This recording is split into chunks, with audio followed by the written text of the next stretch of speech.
Hello नमस्कार। एक बार फिर से आप लोग का बेसिक इंग्लिश क्लासेस के इस यूट्यूब चैनल पर मैं एस के सुमन आप सबका स्वागत करता हूं। चलिए आज हम लोग क्या करेंगे, जो ट्वेल्थ इंग्लिश बुक है उसका जो प्रोज सेक्शन है उसकी शुरुआत करेंगे। इससे पहले हम लोग जो पोइट्री सेक्शन है उसको हम लोग कंप्लीट किए हुए हैं, तो आप लोग एक बार उसको जाकर देखिए, आपको एग्ज़ाम में बहुत ही ज़्यादा हेल्पफुल होगा। क्योंकि आपको देखा जाए तो 50% से ज़्यादा आपको बुक पे ही ध्यान देना है, क्योंकि आपको ऑब्जेक्टिव यहाँ से 40 मार्क्स क्लियर होता है, ऑब्जेक्टिव 40 मार्क्स आता है और सब्जेक्टिव में भी अच्छा खासा यहाँ से आ जाता है, लगभग में 33 मार्क्स का लगभग में आपको सब्जेक्टिव में देखने को मिलता है। इसीलिए बुक का काफ़ी ज़्यादा ही योगदान है आपके एग्ज़ाम में, इसीलिए बुक को काफ़ी ज़्यादा अच्छे से ध्यान से पढ़ेंगे। तो आज हम लोग क्या करते हैं, प्रोज सेक्शन की शुरुआत करते हैं, जिसका पहला चैप्टर है क्या, Indian civilization and culture. Indian civilization and culture, और इसके जो लेखक हैं, जो ऑथर है कौन है, तो ऑथर इनके कौन है, तो महात्मा गांधी है। ठीक है, महात्मा गांधी जी है। आपके एग्ज़ाम में ऑथर से ज़्यादातर क्वेश्चन आता है आपके ऑब्जेक्टिव में, तो हम लोग उसको देखते हैं। यहाँ पे गांधी जी के बारे में भी जानते हैं क्या है। सबसे पहली बात देखिए, इसका बॉर्न जो है 2 अक्टूबर 1869, जैसा कि इसके बारे में आप सभी जानते हैं। इसका जन्म जानते हैं, इसका मृत्यु जानते हैं, जन्म और मृत्यु कहाँ हुआ ये सब कुछ आप लोग को ऑलरेडी पता है। फिर भी हम लोग इस चैप्टर के बेस पे हम लोग एक बार समझ लेते हैं, क्योंकि इसके बारे में तो बहुत कुछ जानने के लिए, क्योंकि गांधी जी है हमारे राष्ट्रपिता हैं। ठीक है, इसको तो कौन नहीं जानते हैं, लेकिन फिर भी इस चैप्टर में जितना दिया है उतना ही हम लोग जानेंगे और इससे बाहर एग्ज़ाम में नहीं रहेगा। इसका बॉर्न जो है 2 अक्टूबर 1869, डैड 30 जनवरी 1948, ये सबको पता है। और बॉर्न कहाँ हुआ, Porbandar at Gujarat in India. ठीक है, ये सब मालूम है। और आपके एग्ज़ाम के लिए जो ऑब्जेक्टिव जो मोस्ट इम्पोर्टेंट है वो ये है, देख लीजिए। He was more a spiritual leader than a politician leader. मतलब क्या, ये लाइन को आप याद कर लेंगे, क्योंकि यहाँ से सीधा ऑब्जेक्टिव में आपको छपेगा। ठीक है, इसलिए इस लाइन को आप याद रखेंगे। ये लाइन क्या कहता है, इस लाइन का मतलब देखिए, करेगा वह एक आध्यात्मिक नेता से ज़्यादा, मतलब देखा जाए तो he was a more spiritual leader than politician, यानी कि राजनेता से ज़्यादा अध्यात्म नेता थे, स्पिरिचुअल लीडर थे। याद रहेगा। ठीक है, यहाँ से ये डैश दे देगा और बाद बाकी आपको क्वेश्चन में दिखेगा, तो कौन से स्पिरिचुअल लीडर थे, आध्यात्मिक थे। और यही कारण है कि he was a popularly known as a Bapu और द फादर ऑफ नेशन, इसीलिए इसको बापू कह के संबोधित किया गया, या राष्ट्रपिता कह के इसको संबोधित किया गया। और he successfully use truth and non violence. इनके पास 2 हथियार हुआ करता था, और जिनकी मदद से एक अंग्रेज़ों को भगाने में काफ़ी ज़्यादा मदद मिला और इंडिया को आज़ादी दिलाने में भी काफ़ी ज़्यादा हेल्पफुल साबित हुआ। इनके 2 हथियार, एक ट्रूथ, दूसरा नॉन वायलेंस, मतलब कि सत्य और अहिंसा। और ये 2 हथियार की वजह से इन्होंने क्या किया, आज़ादी दिलाई और अंग्रेज को भी भगाने में बहुत बड़ा योगदान निभाया। तो truth and non violence as the chief weapons, यानी कि मुख्य हथियार है, अगेंस्ट द ब्रिटिश रूल के खिलाफ, इन इंडिया में, and help India gain independence, और भारत को आज़ादी दिलाने में। ये लाइन समझ में आ गया, 2 हथियार, इसको याद रखेंगे सीधा, एक ट्रूथ, दूसरा नॉन वायलेंस। अगला क्वेश्चन देखिए, अगला जो आपके इसके बारे में, ये राजनीतिक में देखिएगा 1915 से लेकर 1948 तक he completely dominate Indian politics. Indian politics में कब से कब तक सक्रिय रहे, चूँकि 1948 में इनकी हत्या हो गई थी, तो ये 1915 से लेकर के 1948 तक भारतीय राजनीतिक में क्या रहे, ये सक्रिय रहे। और इसका एक ये वाला लाइन काफ़ी ज़्यादा इम्पोर्टेंट है, इसको याद रखेंगे। His autobiography my experiment with truth. इसका एक ऑटोबायोग्राफी है जिसका नाम क्या है, माई एक्सपेरिमेंट विथ ट्रूथ। मतलब क्या, सत्य के साथ मेरा प्रयोग, ये इसके ऑटोबायोग्राफी का नाम है। ऑटोबायोग्राफी बताए थे आप लोग को, जो अपना जीवनी खुद अपने हाथ से लिखते हैं उनको हम ऑटोबायोग्राफी बोलते हैं। तो महात्मा गांधी के ऑटोबायोग्राफी का नाम बताइए। माई एक्सपेरिमेंट विथ ट्रूथ, याद रहेगा। और भी बहुत सारा इन्होंने लिखा, न्यूमरस आर्टिकल्स लिखे, बहुत सारे आर्टिकल्स लिखे। That he wrote for young India, young India भी लिखे, विलेज स्वराज लिखे। ये काफ़ी ज़्यादा इम्पोर्टेंट है, ठीक है। तो चलिए उम्मीद कर सकते, और आप लोग एक और जानते हैं जो बिहार में इन्होंने 1917 में जो चंपारण सत्याग्रह में जो नील सत्याग्रह, ठीक है, नील विद्रोह हुआ था ना, तो ये बिहार कब आए थे? तो बिहार आए थे 1917 में, ठीक है। नील विद्रोह वाला मामला था उसको लेकर के, ठीक है। और राजकुमार शुक्ल ने इसको क्या किए थे, बुलाए थे। तो ये याद रहेगा, यहाँ पे 1917 में बिहार एंट्री किए हुए थे। सबसे पहली बात, इस ऐसे का टाइप समझते हैं क्या है, ठीक है, मतलब टाइप समझिए। ये इंडियन सिविलाइजेशन और कल्चर क्या है, तो ये एक ऐसे है, एक निबंध है। ये निबंध है, कोई स्टोरी नहीं है। आपको ज़्यादा मज़ा नहीं आएगा, फिर भी आप समझने का प्रयास करेंगे, ठीक है। आपको यहाँ पर मेन क्या है कि मैं आपको थ्योरी दूंगा, क्योंकि आपके पास ज़्यादा समय है नहीं और पूरा डिटेल पढ़ने का, लेकिन हाँ इतना पढ़ेंगे कि आपके एग्ज़ाम में काम आ जाएगा। मैं आपको थ्योरी, समरी और ऑब्जेक्टिव रिलेटेड जितना पॉइंट है मैं आपको डिस्कस कर रहा हूँ, ठीक है। और ये आपके एग्ज़ाम में, ठीक है, 100% काम आएगा, ये गारंटी है, ठीक है। देखिए ये ऐसे है, एक क्वेश्चन तो यही बन गया। द रूलर ऑफ इजिप्ट, एक इजिप्ट है, इजिप्ट का मतलब होता है मिस्र। मिस्र के शासक कौन थे? तो फेरो। मिस्र के शासक कौन थे, राजा कौन थे? तो फेरो थे, याद रहेगा। ये लाइन से सीधा क्वेश्चन आता है कि इजिप्ट के जो शासक कौन थे, रूलर कौन थे? तो फेरो थे। फेरो कहाँ के शासक थे? तो इजिप्ट के थे, याद रहेगा। और द सिविलाइजेशन ऑफ ग्रीस और रोम, ये जो सिविलाइजेशन है ग्रीस और रोम का, ये द वर्ल्ड फेमस सिविलाइजेशन, ठीक है, वर्ल्ड फेमस सिविलाइजेशन, ठीक है। एटिक सिविलाइजेशन को कहते हैं। पूरी दुनिया में जो फेमस सिविलाइजेशन है कौन है? एटिक सिविलाइजेशन है, वर्ल्ड फेमस सिविलाइजेशन है। और ये कहाँ है? तो ग्रीस और रोम में स्थापित है। बात समझ गए। और गिबॉन एक यहाँ से एक क्वेश्चन आया भी है, ठीक है, ये लाइन काफ़ी ज़्यादा इंपॉर्टेंट है। वर्ल्ड फेमस सिविलाइजेशन नाम क्या है? एटिक सिविलाइजेशन, जो कि कहाँ है? ग्रीस या रोम में, ठीक है। और गिबॉन क्या है? तो गिबॉन एक शब्द है जो कि इटली से एसोसिएट किया गया। क्लियर है। बाद बाकी देखिए इस चैप्टर में बात क्या किया गया, यहाँ पे जैसे चैप्टर का नाम ही है, इसका ज़रा एक बार समझ लीजिए क्या। इंडियन सिविलाइजेशन, भारतीय सभ्यता और संस्कृति की बात हो रही है। संस्कृति मतलब कल्चर, और सभ्यता मतलब आप जानते हैं, ठीक है, यानी सिविलाइजेशन का मतलब सभ्यता होता। इसके बारे में बात किया गया। गांधी जी सिविलाइजेशन और कल्चर की बात करते हैं, ठीक है। तो किस तरह की बातें करते हैं यहाँ पे? सिविलाइजेशन मतलब होता है क्या? जो हम लोग पारंपरिक चीज़ों को फॉलो करते हैं, जो हमारे जो पूर्वज हम लोग के लिए जो पाथ बनाए हैं, जो रास्ते बनाए हैं, उस रास्ते को अगर हम लोग फॉलो कर, तो यहाँ समझना है आपको कि सिविलाइजेशन क्या होता है, ठीक है। सिविलाइजेशन क्या होता है? तो सिविलाइजेशन एक क्या है? That mode conduct which point out to man the path of duty, यानी कि ये कर्तव्य सिखाता है सिविलाइजेशन।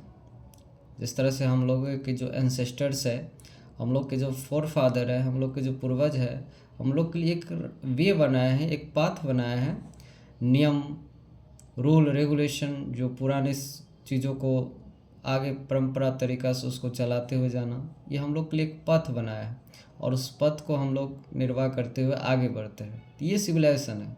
यानी कि हम लोग का एक ऐसा सिविलाइजेशन है कि अभी तक क्या है, वो सिविलाइजेशन पूरी दुनिया में क्या है, वो पूरी दुनिया में देखा जाए तो ये सिविलाइजेशन की चर्चा होती है, इंडियन सिविलाइजेशन की। मतलब क्या, ये अभी भी इमूवेबल है, इसको कोई हटा नहीं सकता, ये बरकरार है, ठीक है। बहुत सारे सभ्यता आए हमारे भारत में, एक भी टिक नहीं पाए, सब के सब पूरी दुनिया में ध्वस्त हो गए, लेकिन हमारा एक सिविलाइजेशन जो है, पुराना जो सभ्यता है, परंपरा जो है, वो अभी तक बरकरार है। बात समझ गए। अभी भी हमारे यहाँ क्या पुरानी चीज़ों का इस्तेमाल होता है। मिट्टी का बर्तन आपको पता होगा, बहुत पहले इसका इस्तेमाल होता था मिट्टी के बर्तन। अभी भी देख सकते हैं बड़े बड़े 5 स्टार होटल में आपको मिट्टी का जो चाय पीने वाला जो, ठीक है, ग्लास टाइप का जो बना हुआ रहता, वो आपको मटका टाइप का आपको दिखेगा। यानी कि अब इसका डिमांड हो रहा है। सोच सकते हैं ना, पुरानी सभ्यता है लेकिन फिर भी देख रहे हैं मॉडर्न में, आज के टाइम में, आज का टाइम तो मॉडर्न युग है, ठीक है, मॉडर्न युग है। और मॉडर्न एज को ही हम लोग क्या बोलते हैं, वेस्टर्न सिविलाइजेशन बोलते हैं। वेस्टर्न सिविलाइजेशन मतलब जितने भी अंग्रेज़ लोग हैं, जितने भी वेस्ट कंट्री के लोग हैं, यूरोप महादेश के लोग हैं, सब के सब वेस्टर्न कल्चर है या मॉडर्न सिविलाइजेशन को फॉलो करते हैं, नए नए चीज़ों का फॉलो करते हैं, ठीक है, मशीनों को ज़्यादा वैल्यू देते हैं। हमारा सभ्यता ऐसा बिल्कुल नहीं था, ठीक है, और नहीं है। इसी को गांधी जी इसी के बारे में यहाँ पे इस चैप्टर में डिस्कस किया, ठीक है। तो उम्मीद करते हैं कि आप लोग चूँकि इसको डिटेल से पढ़ेंगे तो काफ़ी कुछ समझ में और आएगा, लेकिन हाँ इतना पढ़ा दिया जाएगा कि आपके एग्ज़ाम में एक भी क्वेश्चन नहीं छूटेगा। देखिए यहाँ पे फीचर बात करते हैं, इंडियन सिविलाइजेशन का क्या फीचर होता है, भारतीय सभ्यता की क्या विशेषताएं होता है। तो भाई भारतीय सभ्यता ये बिलीव करता है, किस में बिलीव करता है, तो गॉड में, भगवान को मानते हैं यहाँ के सभ्यता, ठीक है। और वर्शिप ऑफ मॉरलिटी, और पूजा होती है यहाँ पर, नैतिक की पूजा होती है, नैतिकता की पूजा होती है, इंसानियत की पूजा होती है यहाँ पे। और गांधी जी कहते हैं स्पिरिचुअल टू मटेरियलिज्म, यानी कि वस्तुओं की पूजा करना है लेकिन पहले अध्यात्म की पूजा करना है, उसके बाद मटेरियल की पूजा करना। Believe in working with hands and feet, और यहाँ काम करना है, मशीनों पर डिपेंड नहीं होना है, ठीक है, मशीन पे बिल्कुल डिपेंड नहीं होना है, और अब वर्क को करना है, बिलीव करना अपने हाथ और पाँव पे, ठीक है। तो इस तरह की बातें करें, क्योंकि गांधी जी का कहना है कि मशीन हम लोग को आलसी बना देगा, काम आसान करेगा लेकिन कामचोर बना देगा, हाथ पाँव से काम नहीं कर पाएंगे, जिससे आदमी क्या हो जाएगा, आलसी हो जाएगा, बीमार पड़ जाएंगे, ठीक है, स्वस्थ नहीं रहेंगे। इस तरह की बातें करते हैं। और कह रहे हैं यहाँ पे द ग्लोरी मतलब beauty of Indian civilization immovable, ये क्वेश्चन आता है, वेरी वेरी इंपॉर्टेंट है। भारतीय सभ्यता कैसा है, इसका जो इमूवेबल है कि इमूवेबल, अटल है, इसको कोई हटा नहीं सकता, इसको कोई मतलब जो है ख़त्म नहीं कर सकता, ये कहीं भी टेंड नहीं कर सकता। चलिए और आगे जानते हैं और क्या है। चलिए अब इसको समझते हैं, फीचर ऑफ वेस्टर्न सिविलाइजेशन क्या होता है। यानी वेस्टर्न सिविलाइजेशन को ही हम लोग क्या कहते हैं, मॉडर्न सिविलाइजेशन कहते हैं, जो यूरोप महादेश के लोग सब फॉलो करते हैं, जितने भी इंग्लिश मीडियम वाले लोग हैं, जितने भी अंग्रेज लोग हैं, सबके सब इसको फॉलो करते हैं। वो सब भगवान भरोसा बिल्कुल नहीं रखते, इंडियन सिविलाइजेशन के बिल्कुल उल्टा है, नॉट बिलीव इन गॉड, भगवान भरोसा नहीं रखते। वो पूजा करते हैं इमोरलिटी की, इंसानियत की पूजा नहीं करते हैं, वस्तुओं की पूजा करते हैं, मटेरियल की पूजा करते हैं, इमोरलिटी की पूजा करते हैं, अनैतिकता की पूजा करते हैं, ठीक है, मटेरियल को ज़्यादा वैल्यू देते हैं, ठीक है, वस्तुओं की ज़्यादा पूजा करते हैं, और वो सब पूरी तरह से मशीन पर निर्भर रहते हैं, डिपेंड रहते हैं मशीन पर। थोड़ा सा सिविलाइजेशन के बारे में जानते हैं, सिविलाइजेशन क्या होता है। तो civilization is that mode of conduct which point out to the man the path of duty, एक रास्ता होता है जो इंसान को कर्तव्य का पथ पे ले जाने के लिए प्रेरित करता, जैसा कि हम आपको बताए थे। गांधी जी आगे ये भी कहते हैं कि luxury life not given pleaser, ये जो लग्जरी लाइफ होता है, ऐसो आराम वाला जीवन जो होता है, ये कभी भी इंसान को खुशी नहीं दे सकता, ठीक है। India had to teach the best unity,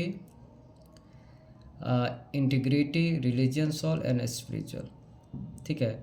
India had to teach, India पढ़ाते हैं बेस्ट यूनिटी, इंटीग्रिटी और सोल और स्पिरिचुअल, यानी कि इंडिया सिखाता है, सभी को सिखाता है एकता बना के रखना, अखंडता, ठीक है, इंटीग्रिटी, एकता, अखंडता, और धार्मिक चीज़ों को, आध्यात्मिक चीज़ को सिखाने का काम करता है पूरे विश्व को, ठीक है।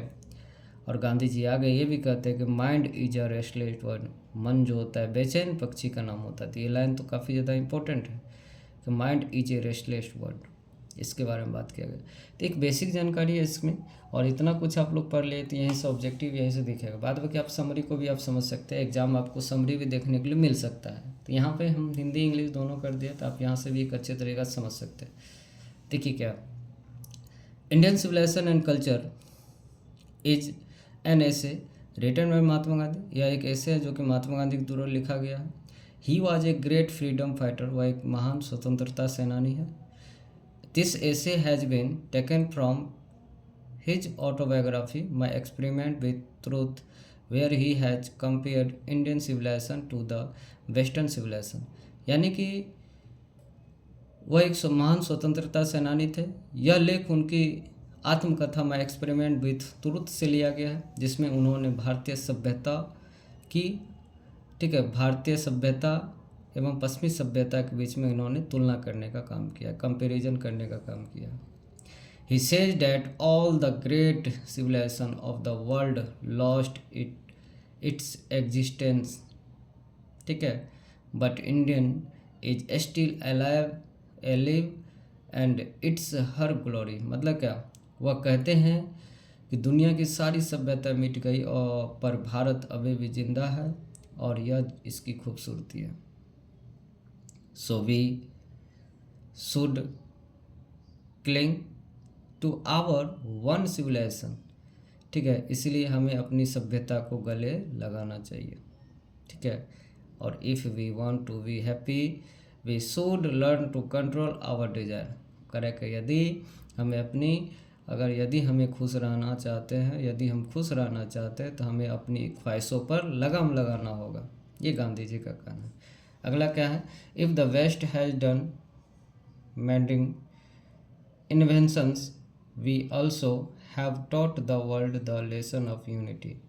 करेक्ट, अगर पश्चिमी देश अगर इन्वेंशन करता है, मशीनों को बनाता है, ठीक है, तो हम लोग भी दुनिया को सिखाते हैं, यूनिटी सिखाते हैं, एकता सिखाते हैं, इंटीग्रिटी सिखाते हैं, सॉल एंड द रिलीजन, ठीक है, आत्मा सिखाते हैं, आध्यात्मिक ज्ञान को सिखाते हैं, ठीक है, क्योंकि हमारा भारत भी विश्व गुरु है।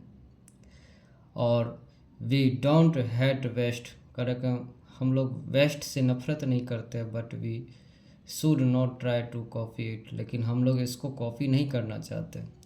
वी वर्शिप मॉरलिटी, हम लोग नैतिकता की पूजा करने वाले हैं। Where they worship of immorality, लेकिन वे लोग इमोरलिटी की पूजा करते हैं।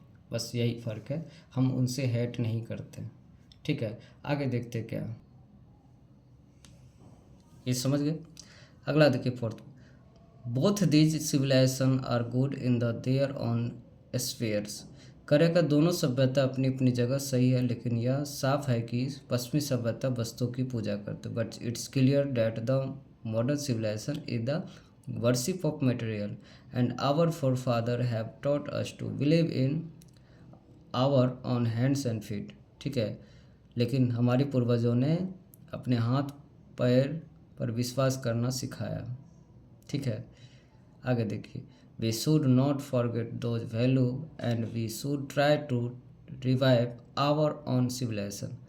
इसीलिए इसका कहना है क्या, हमें उन आदर्शों को भूलना नहीं चाहिए और कोशिश करनी चाहिए कि हम अपनी सभ्यता को जिंदा रखें। और finally this is an awesome work of Gandhi, where he has beautifully explained the merit of two civilization and advised Indian to adopt our own civilization।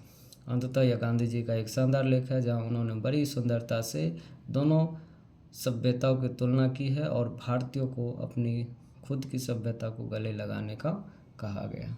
अब इसका ऑब्जेक्टिव देखते हैं। देखिए इसका ऑब्जेक्टिव क्या है, which type of prose which is Indian civilization and culture.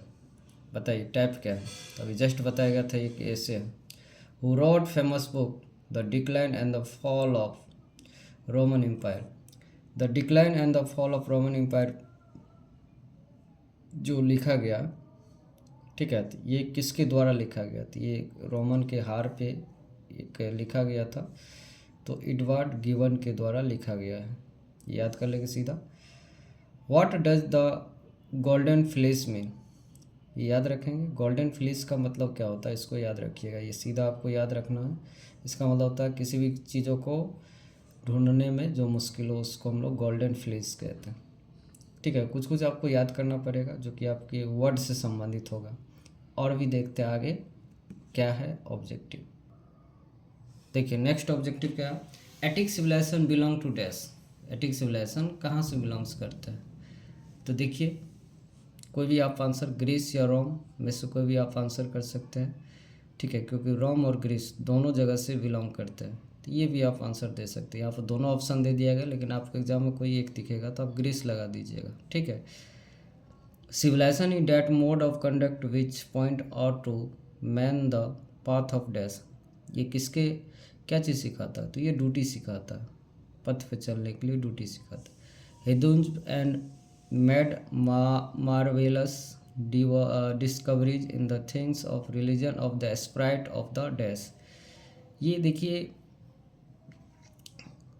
जो Hinduism होता है, जो हिंदू होता है, ये चीज़ों को खोज करने में और एक धार्मिक चीज़ों को बरकरार रखने में, आध्यात्मिक चीज़ों को मतलब क्या ये कि जिससे संबंधित है, ये धार्मिक चीज़ हो या किसी भी चीज़ों की खोज करना हो या पुनर्जन्म की कोई बातें करनी हो, तो वो क्या है, तो वो केवल हिंदू लोग ही इसको क्या किए हैं, बरकरार रखे हुए हैं। वो किससे संबंधित है, तो आत्मा से संबंधित है, क्योंकि इनको अपने पुनर्जन्म पे भी विश्वास होता है। बस ये कुछ लाइनें हैं आपको याद करना, क्योंकि मैं आपको यहाँ पे पूरा बुक इन डिटेल नहीं पढ़ा रहा हूँ, इतना पढ़ा रहा हूँ कि आपको काम आ जाएगा। बात समझ रहे हैं? देखिए Gandhi ji was born on dash. Born कब हुआ, अभी जस्ट आपको बताया थे बॉर्न कब हुआ था, 2 अक्टूबर 1869। Our ancestor enjoy dash role. हमारे पूर्वज, ये वाला लाइन वेरी वेरी इंपॉर्टेंट है, हमारे पूर्वज किस रूल को एंजॉय करते थे, तो घरेलू नियम को एंजॉय करते थे।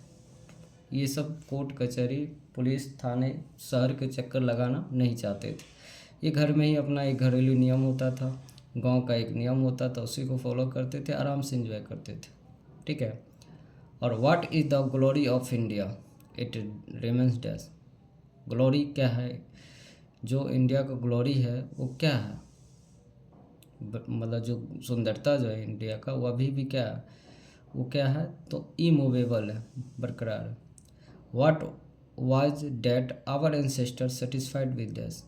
हमारे पूर्वज कहाँ सेटिस्फाइड होते हैं, क्या वो शहर में, टाउन में, कि प्रोविंस प्रांत में, नहीं, एक छोटे से गांव में ही सेटिस्फाइड होते हैं, उसको बाहर बड़े शहर की ज़रूरत नहीं है। जो हमारे पूर्वज हैं, हमारे दादा परदादा है, उसको गांव ही अच्छा लगता है, वहीं के कल्चर वहीं अच्छा लगता है उसको, सारा जो उसको शहर बिल्कुल पसंद है। और गांधी जी शहर में रहने से मना भी करते, क्योंकि शहर में लुटेरे हैं, चोर डाकू है, जो किसी इंसान को इंसान नहीं समझता।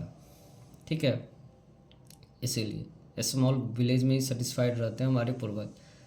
Who has written Indian civilization and culture, किसने लिखे, तो महात्मा गांधी ने, तो आंसर हो जाएगा। Which one of the following is the autobiography Mahatma Gandhi. Mahatma Gandhi के ऑटोबायोग्राफी का नाम बताइए, तो माई एक्सपेरिमेंट विद ट्रूथ। फेरो कौन थे भाई, तो ये रूलर ऑफ इजिप्ट, इजिप्ट के शासक थे। With which one of the following general was Mahatma Gandhi associate. ठीक है, इनमें से कौन से चीज़ों को महात्मा गांधी ने लिखा, भैया यंग इंडिया लिखा। ठीक है, ये पत्रिका इन्होंने इसको लिखा। और भी देखते कुछ ऑब्जेक्टिव होगा, देखिए और भी यहाँ पे ऑब्जेक्टिव है। बताइए इंडियन सिविलाइजेशन वर्शिप डैश। भारतीय सभ्यता किसकी पूजा करते हैं, तो मोरालिटी की करते हैं। ठीक है, यहाँ से आंसर कर सकते हैं। What does the Gujarati equivalent for civilization mean. देखिए गुजराती भाषा में सिविलाइजेशन का मतलब क्या होता है, तो गुजराती भाषा में सिविलाइजेशन का मतलब होता है good conduct. In the world of Gandhi mind is dash. Mind क्या होता है गांधी जी के हिसाब से, in the word of Gandhi ji के अनुसार माइंड क्या है, तो एक रेस्टलेस वर्ड है। What does the western civilisation